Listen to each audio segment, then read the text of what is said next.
O'zbekiston Respublikasi Suv xo'jaligi vazirligi suv xo'jaligi obyektlari xavfsizligini va suvdan foydalanishni nazorat qilish inspeksiyasi O'zbekiston suv resurslarini boshqarish milliy loyihasi hamkorligida inspeksiya mutaxassis xodimlari uchun gidrometriya asoslari va suv resurslarini hisobga olish mavzusida joylarda bir kunlik amaliy mashg'ulotlar o'tkazilmoqda. Navbatdagi lavhamiz shu haqda. Bugungi kunda O'zbekistonda suv resurslaridan oqilona va samarali foydalanish, ularni aniq hisobga olish, suv xo'jaligi obyektlari xavfsizligini ta'minlash masalalari davlat siyosatining ustuvor yo'nalishlaridan biriga aylangan. Mamlakatimizda bu sohada tizimli ishlar amalga oshirilmoqda. Xususan, sohada faoliyat yuritayotgan mutaxassislarning bilim va malakasini oshirish ustuvor vazifalardan etib belgilangan.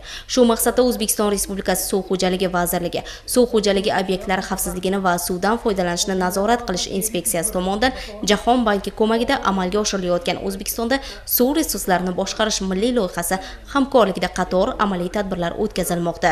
Hududlarda inspeksiyaning mahalliy bo'limlarida faoliyat yuritayotgan mutaxassislar uchun gidrometriya asoslari va suv resurslarini hisobga olish mavzusida bir kunlik amaliy o'quv mashg'ulotlari tashkil etildi.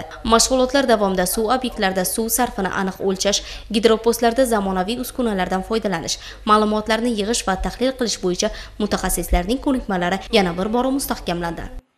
Gidrometriya asoslari va suv o'lchash usullari bo'yicha nazariy bilimlarni ega bo'lgan edik. 15-maydan 20-maygacha 5 kunlik o'quv seminari tashkillashtirilgandi. Mana bugun o'sha o'quv seminarida olgan bilimlarimizni, ya'ni nazariy bilimlarimizni yanada mustahkamlash uchun amaliyotga kelganmiz. Amaliyot Karmana-Konova tizim boshqarmasining O'nqirg'oq kanalini Ushtut suv o'lchash gidropostida amalga oshirilmoqda. Mana jarayonlarimiz ketyapti. O'sha bu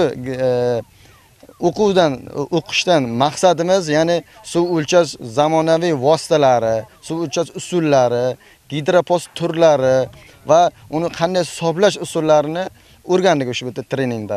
Bu o'rgangan bilimlarimizni kelajakda mana fermer dehqon xo'jaliklarimiz, fuqarolar va suv xo'jalik tashkilotlarida kelib chiqadigan muammolarni hal etishda, ya'ni suvlarni to'g'ri hisoblashda, suvlarni to'g'ri o'lchashda, qo'llashda amaliy bizga ko'nikma hosil bo'ldi.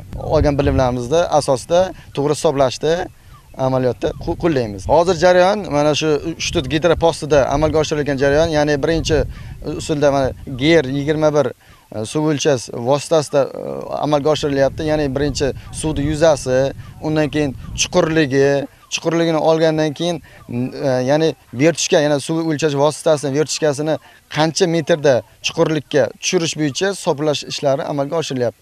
Bundan chiqib tezliklarni va yuzani ko'paytmasidan chiqqan hosil bo'lgan yig'indi, ya'ni suv miqdori hosil bo'ladi.